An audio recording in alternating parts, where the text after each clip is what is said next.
पवनगे च सुरेन्द्रे च कौशिके पाद संस्पृशि निर्विशेष मनस्काय श्री वीरस्वामिने नमः। आरहत वाङ्मय में कहा गया है, बहिया उद्धमादाय नागकंखे कया इवि पुब्बकम खयट्ठाये इमं देहम समुद्धरे। मनुष्य का जीवन महत्वपूर्ण जीवन होता है। इस जीवन में जो धर्म की आराधना की जा सकती है, जो विकास किया जा सकता है, वह अन्य किसी भी योनि में नहीं हो सकता। केवल ज्ञान की प्राप्ति इस मनुष्य जीवन में ही हो सकती है और किसी को भी नहीं होती। शास्त्र ने एक सुंदर बात बताई है। उस बात का हम निष्कर्ष यह निकाल सकते हैं कि जीवन जो हमें मिला हुआ है, यह क्यों जीना चाहिए, इसमें क्या खास करना चाहिए। लक्ष्य बनाएं, गोल बनाएं, क्या गोल बनाएं, क्या लक्ष्य निर्धारण करें। आप लोग गृहस्थ हैं, किसी का लक्ष्य है मैं बिजनेसमैन बनूंगा, मैं बड़ा उद्योगपति बनूं।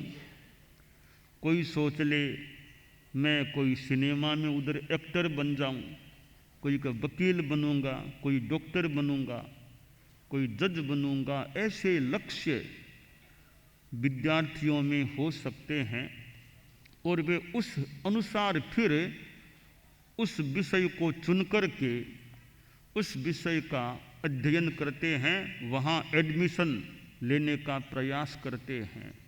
तो ठीक है, ये लक्ष्य कोई ऐसे कोई बुरे हैं ऐसा नहीं कह रहा हूँ। ये एक सामान्य जीवन के लक्ष्य हैं जिनसे आजीविका की प्राप्ति भी हो जाए, जीवन में काम हो जाए। इन लक्ष्यों से भी बहुत ऊंचा लक्ष्य वह लक्ष्य है पुब्बकम खयट्ठाये इमं देहम समुद्धरे।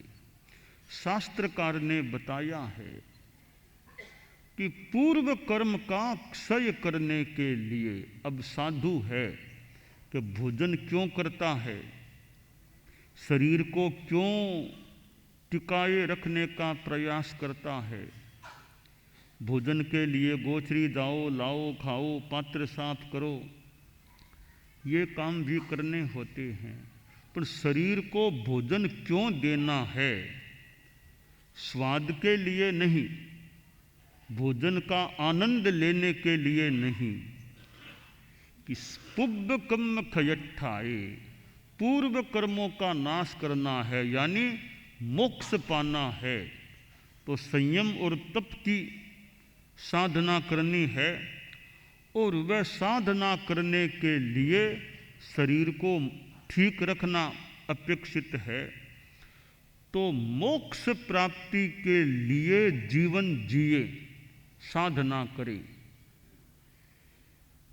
ऊर्ध्व ऊंचा लक्ष्य बना लिया, अब उस लक्ष्य के विपरीत जो कार्य हैं, विषय भोग, इनसे बचो, साधना करो। भोजन भी जीवन के लिए आवश्यक है। साधु भी भोजन करता है, गृहस्थ भी करते हैं। और साधुओं को तो गृहस्थों से भोजन मिलता भी है। आप लोग खाना खाते हैं, रसोई बनती है, साधु भी वहाँ गोचरी भिक्षा जो भी कर लेते हैं। तो यह तो साधुचर्या का अंग है कि साधु को भोजन पकाना नहीं होता है। साधु भोजन न पकाए और दूसरों से पकवाए भी नहीं। भोजन के पकाने में भी जीव हिंसा और भोजन दूसरों से पकवाने में भी जीव हिंसा।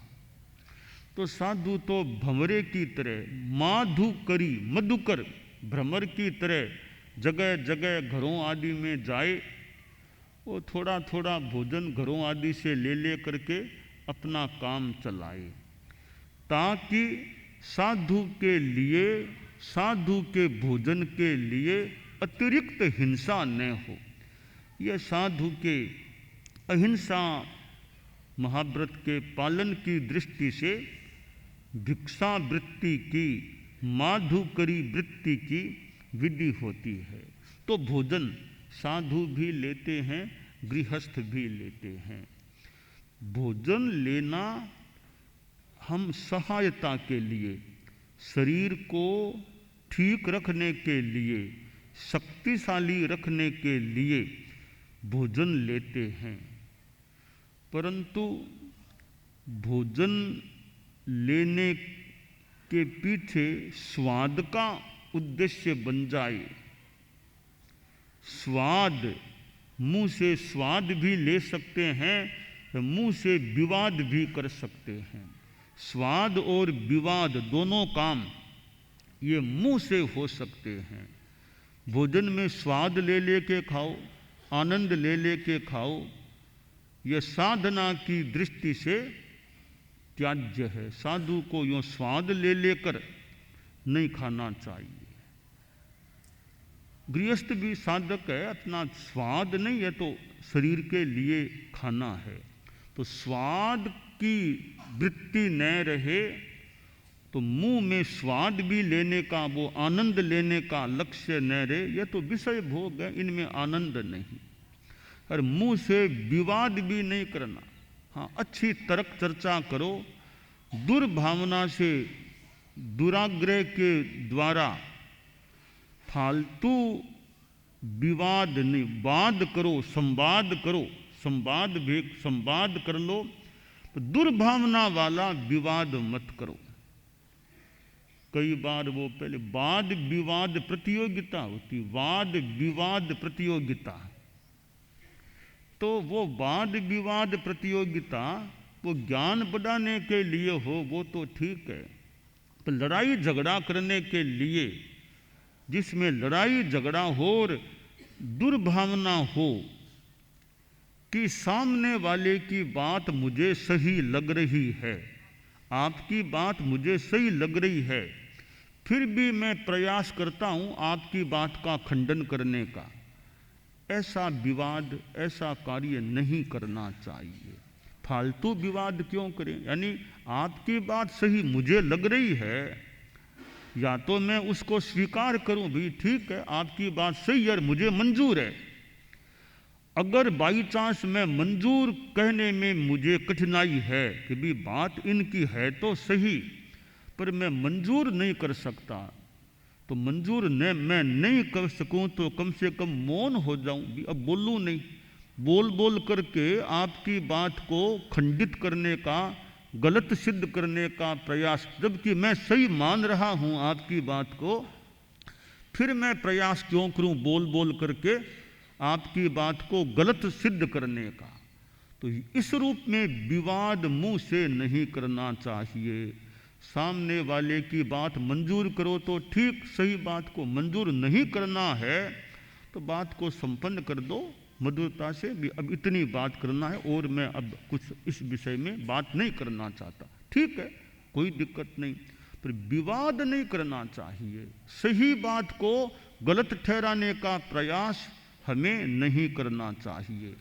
तो मुंह से स्वाद और विवाद ये दो काम हो सकते हैं। तो साधक आदमी को स्वाद में भी आसक्त नहीं होना चाहिए और वाणी से व्यर्थ विवाद भी नहीं करना चाहिए। होना तो यह चाहिए, अच्छी बात कहीं से भी मिले अच्छी बात लगे कि वास्तव में अच्छी बात है, तो कम से कम मन से तो अनुमोदना करें, भाई लगती मुझे इनकी बात अच्छी है।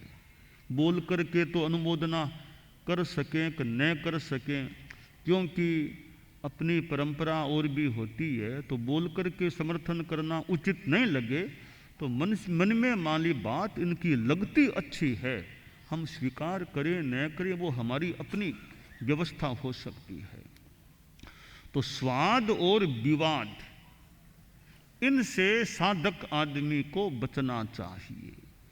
तो बहिया उड्ढमादाय नाव कंखे कया इवी, ऊर्ध्व लक्ष्य बना लिया, मोक्ष का लक्ष्य बना लिया।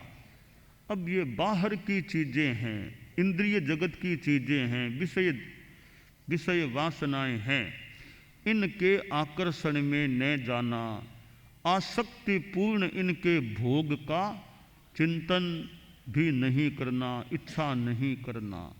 बस इनकी तो उपयोगिता जो है वो ठीक है, भोजन की भी उपयोगिता है, कपड़ों की भी उपयोगिता है, जितना काम लेना उतना काम ले लें, पर आसक्ति में नहीं जाना, तो यह संयम हो जाता है।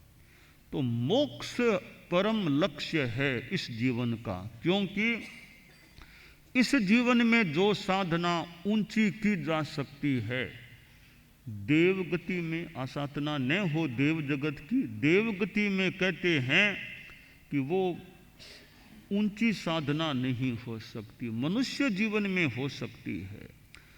तो मनुष्य जीवन में वो धर्म की साधना का प्रयास रखें, और मनुष्य जीवन को कोई भोगों में, पापों में, व्यसनों में और में गंवा दे, वो आदमी तो एक तरह से नासमझ आदमी कह दें, कुछ भी कह दे। आचार्य ने यानी सूक्ति मुक्तावली में कहा गया है, स्वर्ण स्थाले क्षिपति सरज है, पाद शौचम विधत्ते, पीयूषेण प्रवर करिणम वाहयत्येध भारम, चिंतारत्नम विकिरति कराद वायसोड्डायनार्थम, यो दुष्प्रापम गमयति मुधा मर्त्य जन्म प्रमत्तः। एक आदमी को सोने का थाल, गोल्डन सोने का थाल मिल गया या खरीद लिया, सोने का थाल घर में है आपके, तो कोई बड़ा अतिथि आए उसको कोई आप सोने के थाल में भोजन कराओ, कोई राजा महाराजा बड़ा मंत्री कोई आ गया उसको सोने के थाल में खाना खिलाओ, यह तो मान लें गृहस्थों की दृष्टि से समझ की और उचित बात है। या वो नहीं तो खुद आप सोने के थाल में खाना खा लो, ये भी मान ली सोने का थाल है, काम में तो लें, आप खुद भी खाना खाओ। परिवार का मुखिया है उसको सोने के थाल में खाना खिलाओ, वो भी गृहस्थ की दृष्टि से उचित बात हो सकती है। तो वो आदमी जिसके घर में सोने का थाल है, वो सोने के थाल में न तो खुद खाना खाता न किसी बड़े अतिथि को खिलाता, पर उसका उपयोग जरूर करता है। उपयोग क्या करता है कि घर का कूड़ा करकट इकट्ठा करके सोने के थाल में डाल करके बाहर ले जाकर फेंकता है, सोने के थाल को कूड़ा करकट फेंकने के काम में लेता है। एक दूसरा आदमी, उसे अमृत मिल गया, ये अमृत की बात साहित्य में और में आती है। अब आजकल अमृत कहीं यहाँ दुनिया में है कि नहीं है, कि है तो कहाँ है, थोड़ा कहना कठिन है, पर अमृत की बात आती है। अब अमृत जैसी चीज किसी आदमी को मिल गई, अब अमृत को आदमी खुद पिए, अपने प्रिय किसी बड़े को पिला दे, वह तो समझ की बात है। वो आदमी जिसको अमृत मिला है वो न तो खुद अमृत को पीता न दूसरे किसी को पिलाता, पर काम में जरूर लेता है। किस काम में लिया है कि बाहर जाकर आया, पैर गंदे हो गए तो पैरों को पानी से नहीं धोया, अमृत से पैर को धो के अमृत को खत्म कर दिया। अब एक तीसरा आदमी, उसको श्रेष्ठ हाथी, गजराज, बड़ा ऊंचा श्रेष्ठ हाथी मिल गया। घर में हाथी आ गया, मैदान में अपने मकान में हाथी को रखता। अब की हाथी का उपयोग क्या करना? हाथी पर तो कोई राजा महाराजा बड़े आदमी सवारी करे, खुद सवारी करे हाथी पर, यह तो समझ की बात है।